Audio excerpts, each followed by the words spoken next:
ان الحمد للہ وحدہ والصلاۃ والسلام علی من لا نبی بعد اما بعد۔ پیارے ساتھیو، اللہ تبارک و تعالیٰ نے قرآن مجید میں ایک ایسی صورت نازل کی ہے کہ جس کی بہت بڑی فضیلت ہے۔ اتنی فضیلت کہ نبی علیہ الصلاۃ والسلام بیٹھے ہوئے تھے اور آپ صلی اللہ علیہ وسلم کے ساتھ جبریل علیہ السلام بھی بیٹھے تھے، روایت سے مسلم کی ہے، ساتھ وہ بھی بیٹھے ہیں۔ تو اچانک کیا ہوا کہ سمع نقیضا من فوقہ، آسمان سے ایک آواز سنی، دھماکے دار آواز ہوئی، آواز ایک آئی۔ تو جو ہی آواز آئی تو نبی علیہ الصلوۃ والسلام نے پوچھا، اے جبریل علیہ السلام، یہ کس چیز کی آواز ہے؟ وہ فرمانے لگے، محبوب، یہ آج وہ دروازہ کھولا گیا ہے آسمان کا جو آج سے پہلے کبھی نہیں کھولا گیا اور نہ ہی بعد میں کھولا جائے گا، اور اس میں آنے والا فرشتہ وہ ہے جو آج سے پہلے کبھی زمین پہ نہیں اترا۔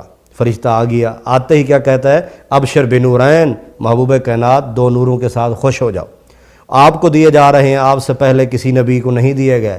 وہ دو نور کون سے تھے؟ ایک سورۃ فاتحہ اور دوسرا جو ہے سورۃ بقرہ کی آخری آیتیں۔ میرا عرض کرنے کا، یہ حدیث عرض کرنے کا مقصد یہ ہے کہ نماز میں سورۃ فاتحہ کا پڑھنا ضروری کیوں؟ سورۃ فاتحہ کا پڑھنا ضروری کیوں؟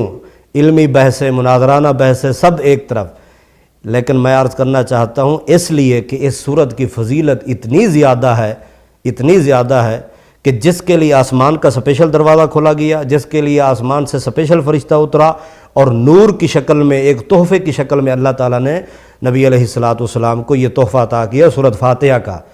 اور یہ وہ سورت ہے، آپ گھر میں دیکھتے ہیں نا، جو پیارا بچہ ہو نا اس کے نام بھی زیادہ ہوتے ہیں، کوئی اس کو کس نام سے، ماں کس نام سے، بھائی کس، یعنی نام زیادہ پکارے جاتے ہیں۔ اور یہ وہ سورت ہے جس کے نام زیادہ ہیں، جتنی قرآن کی صورتیں ہیں سب سے زیادہ نام اسی کے ہیں۔ اور یہ وہ بابرکت صورت ہے جس کے کچھ نام تو خود اللہ تعالیٰ نے ہی رکھے ہیں۔ اس کو ام الکتاب کہا جاتا ہے، ام القرآن کہا جاتا ہے، اس کا نام اساس بھی ہے، سب المثانی بھی ہے، اس کا نام صلاۃ بھی ہے، شافیہ بھی ہے، رقیہ بھی ہے، اور اسی طرح الغرض تفسیر بیضاوی والے نے تو 15 سے بھی زیادہ اس کے نام بتائے ہیں۔ جو پیارا زیادہ ہو اس کے نام بھی زیادہ ہوتے ہیں۔ سورۃ فاتحہ بہت پیاری سورت ہے، اللہ نے اس کا نام سب المثانی قرآن میں بتایا۔ دوسرا نام اس کا صحیح بخاری اور صحیح مسلم میں موجود ہے، الصلاۃ، حدیث قدسی کے قسمت الصلاۃ بینی و بین عبدی، اس کا نام صلاۃ رکھا گیا۔ بھائیو، آپ سے سوال ہے کہ یہ بتائیے کہ صلاۃ کا معنی کیا ہے؟ صلاۃ کا معنی نماز ہے۔ نماز پڑھنی فرض ہے، سننی فرض ہے؟ ایک آدمی سامنے کھڑا ہو کے پڑھتا رہے، باقی پیچھے بیٹھ کے سنتے رہے، ہو جائے گی؟ قطعاً نہیں ہوگی۔ کیوں؟ نماز پڑھنی فرض ہے، اس کا نام اللہ نے صلاۃ رکھا ہے۔ کوئی ساتھی کہتے ہیں جی ایسی نہیں، جو اس کے بغیر ہو سکتی ہے۔ پیارے بھائیو، میرا سوال ہے، مجھے یہ بتایا جائے سورۃ فاتحہ کس پارے کی صورت ہے؟ تیسرا پارہ تلک الرسل سے شروع ہوتا ہے، دوسرا سیقول سے شروع ہوتا ہے، پہلا الف لام میم سے۔ بازار میں بھی لینے جاتے ہیں پارہ تو کہتے ہیں الف لام میم والا پارہ دو، سب سے بڑا نام الف لام میم لکھا ہوتا ہے۔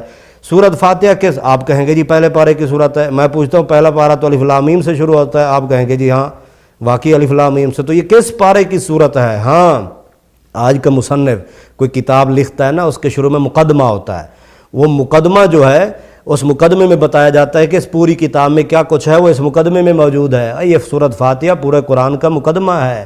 ام الکتاب جو کہا گیا ہے پورے قرآن کی، یہ ماں ہے، ام القرآن، یہ پورے قرآن کی ماں ہے۔ پیارے بھائیو، اس لیے اس کے بغیر نماز کبھی بھی نہیں ہو سکتی۔ نماز کی ہر رکعت، ہر نماز، فرض ہو، نفل ہو، امام کے پیچھے ہو، امام کے آگے ہو، کوئی بھی نماز ہو، پہلی رکعت ہو، چوتھی، ہر رکعت، ہر نماز کی ہر رکعت میں سورۃ فاتحہ پڑھنا ضروری ہے۔ اس کے بغیر کبھی بھی نماز نہیں ہو سکتی۔ حتیٰ کہ بعض ساتھیوں نے پوچھا، صحابہ نے پوچھا، صحیح مسلم کی روایت ہے کہ حضرت ابو ہریرہ رضی اللہ تعالیٰ عنہ سے، اے ابو ہریرہ یہ بتائیے، انا نکون وراء الامام، جب ہم امام کے پیچھے ہوتے ہیں تو کیا کریں؟ فرمایا اقرأ بہا فی نفسک، پڑھو اسے ضروری، لیکن دل میں پڑھو، چھوڑنی قطعاً نہیں۔ ابو داؤد کے اندر روایت موجود ہے، صحابہ کچھ پیچھے پڑھتے تھے لیکن ان کو روکا گیا۔ آپ نے پوچھا کیا پڑھتے ہو؟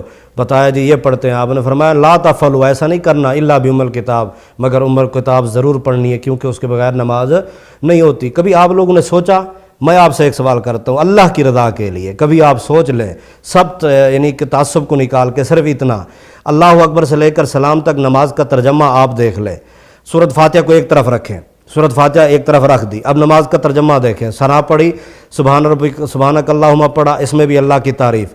فاتحہ تو پڑھی نہیں جاتی، ایک طرف رکھ دی، قل هو اللہ احد اللہ کی تعریف، رکوع میں گئے سبحان ربی العظیم اللہ کی تعریف، رکوع سے اٹھے سمیع اللہ لمن حمد ربنا لک الحمد اللہ کی تعریف، سجدے میں گئے سبحان ربی الاعلیٰ اللہ کی تعریف، التحیات للہ والصلوات قولی فعلی بدنی عبادتیں، حتیٰ کہ آپ صلی اللہ علیہ وسلم پہ سلام اور آخر میں درود، اور سب کا متفقہ فیصلہ ہے درود کے بعد سلام پھیر دیا جائے تو نماز ہو جاتی ہے۔ اس پوری نماز میں اپنے لیے کیا ہے؟ اپنے لیے تو کچھ نہیں ہے، جو پڑھنا ہے اپنے لیے وہ تو ایک طرف رکھ دیا، وہ کیا ہے؟ اہدنا الصراط المستقیم، اے اللہ ہمیں سیدھا راستہ دکھا دے۔ کوئی کدھر بلاتا ہے، کوئی کدھر، یہ تفرقے، یہ اختلافات سارے ایک طرف، اے اللہ ہمیں وہ سیدھا راستہ بتا دے۔ کون سا سیدھا راستہ؟ انعمت علیہم، جس پہ تو نے انعام کیا، وہ کون سا انعام یافتہ؟ نبیوں کا، صدیقوں کا، شہیدوں کا، صالحین کا راستہ۔ اسی طرح غیر المغضوب علیہم ولا الضالین، یہ اصل چیزیں جو رب سے مانگنی ہے وہ پڑھی نہیں جاتی۔